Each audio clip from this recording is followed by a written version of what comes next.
Mani sauc Mārtiņš Ate un esmu deputāta kandidāts no Tauta Zeme valsts saraksta numur 13 Eiropas parlamenta vēlēšanās. Klimata krīze ir viens no galvenajiem skamiem, ar kuriem saskaras mūsu valsts.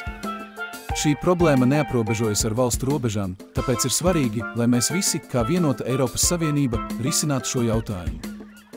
Eiropas parlamenta vēlēšanas ir lieliski iespēja ietekmēt politikas virzienus, kas saistīti ar klimata pārmaiņām un ilgtspējīgu attīstību.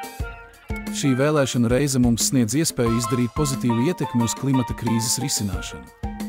Balsot Eiropas parlamenta vēlēšanās ir solis pretī vides aizsardzībai un ilgtspējīgai nākotnē.